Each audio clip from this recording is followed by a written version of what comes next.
Wooded Beardsman. We're gonna do some hacking. Yeah, we lost our ringer though. Scott didn't make it today, but he sent us with some row bags and stuff, so Yeah. we're set up. So, I mean, we're gonna get a closer look up the river there, but I drove past it and there is not a single person in the water.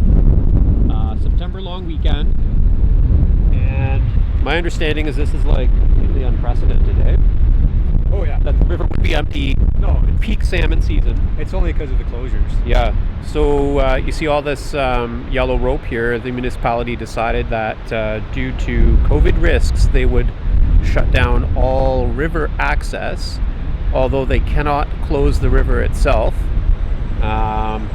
And so, as law-abiding hackers, we are going to legally put a canoe in, canoe up the river, and access the canoe or the river by water, and hopefully catch loads of salmon. You said there are 500 a day. Well, there's some. I see a dead one there. Yeah. Is it a dead one? Yeah, there's a dead one. There's a couple rolling, but there were 600 fish came up yesterday. Oh yeah. And then compared to 600 zero. No, sorry, there was 70 yesterday, 600 before, 600 before. And we had some rain, Yeah. so I we didn't should have between 50 and 100 fish. I didn't sleep last 150 night. fish. We had thunderstorms rolling through Oh. that like were shaking my window.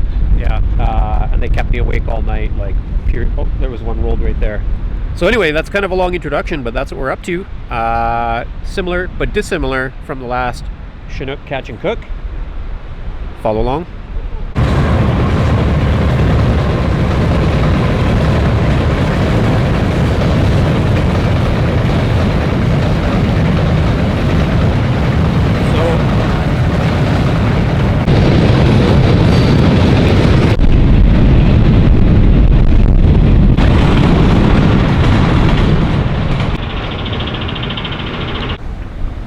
Yeah, so there's nobody in sight up or downstream from us right now.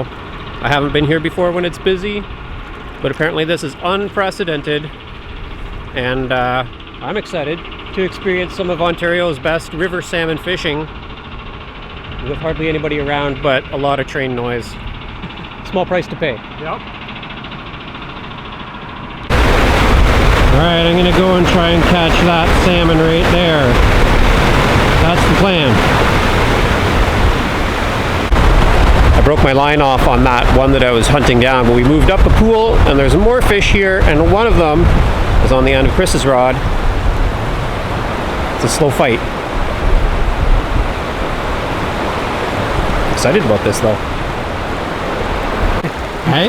Can't do much with this. No, you just wait, right? It just goes where it goes. Hopefully it doesn't go downstream. Yeah, it wants to a little bit. Yeah, we're going down. We're going downstream.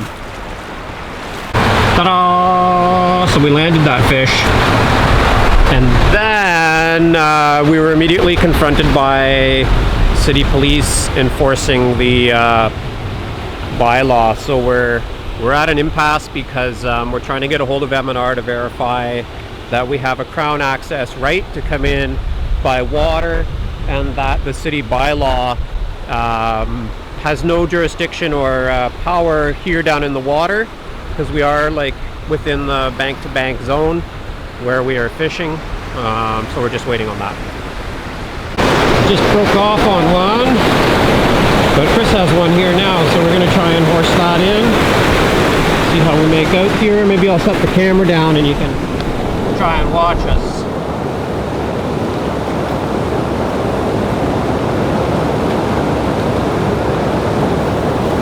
So the first pair of officers spoke to their duty sergeant, and after a little bit of back and forth, they told us that we were okay to be in the river, seeing as we had come in by water. We had the canoe with us, and they just wanted to know how long we planned to stay for, and then that was the last that we saw of them. What was interesting though is because we were the only ones on the river, and the townspeople were under the impression that the river was closed, even though it was really just the access that was closed. While we were there, people were continuing to cross under the boundary ropes and themselves trespass against the bylaw to come to the riverbanks and shout to us and let us know that the river was closed. So we were trying to let them know in turn that in fact it wasn't, but it was just funny that they were they were trespassing and we were not in those circumstances. It was also odd that as the only ones on the river, we were definitely the center of attention as people were using the bridges to watch the salmon run. And in a normal year would also be watching hundreds of fishermen fishing for these fish, and we were the only two there.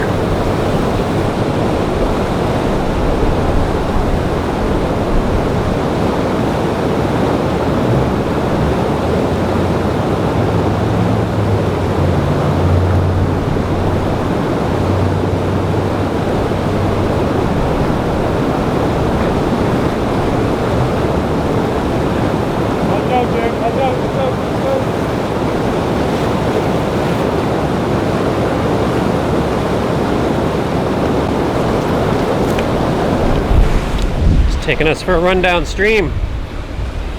Fighting a fish this big can take over 15 minutes. Easy.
A lot of running to keep up with the fish and keep up with the camera.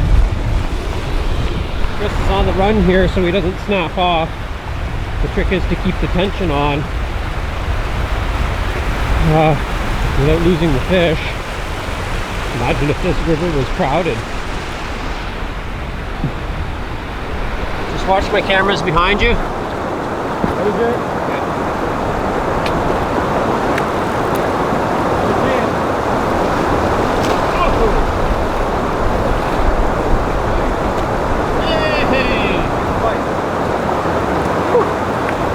There it is, number 2. Go ahead, Jay.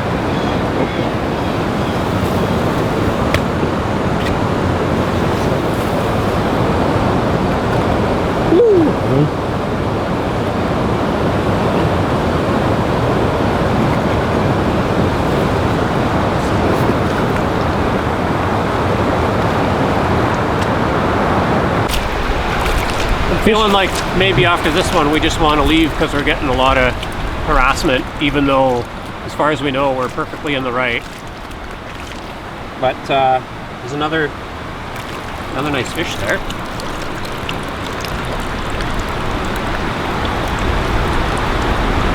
So we've got 2 in the cooler and 2 run-ins with the police now. That I don't know if they're still up there or not. Maybe they went back to their car to talk to somebody, I'm not really sure, but you want to keep out here, or are you happy to take 2 and go? I don't want to run away. Yeah. Let's try and catch our 3rd fish, and then 3 can be our limit. What are we at here? Oh, it's just noon. I know. I'm not interested in running off just because somebody told me to go. Yeah.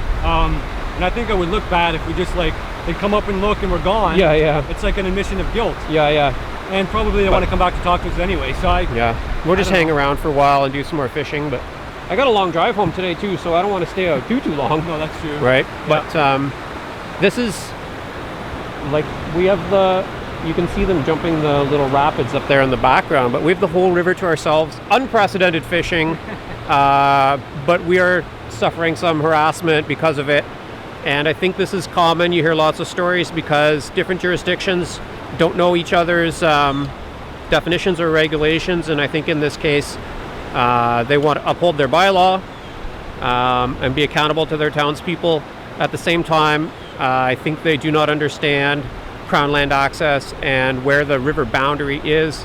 That's the sticking point for them. So we'll see how the day pans out. And in the meantime, we're just going to catch some more fish. One more. One more? Yeah. Okay. Caught one on Chris's rod. It counts as a double. It's got a lamprey. Hey, get out of my glove.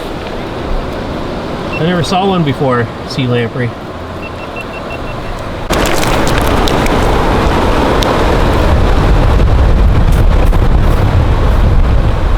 Alright, well, we got 3 in the boat. We've been questioned twice. I really don't know what happened to the second pair of officers. They kind of were barking at us and then they left. But 3 salmon is plenty for me. Chris already has a couple in the freezer, I think, and so I take those home. And we're doing a pretty big hangout for the next couple of weeks. We got a trapping course and some catch and cooks and things like that, so that salmon will make an appearance soon, I am sure. So thanks for following along and enduring the trials of a COVID bylaw lockdown scenario. Was kind of have mixed feelings about the fishing. It was amazing to have the river to ourselves, except for you can see there's all kinds of people on the bridges and stuff watching because there's nothing else to look at. We're the only people out here. Very confident that we did not break the law, and that's that. So catch you on the next one, YouTube.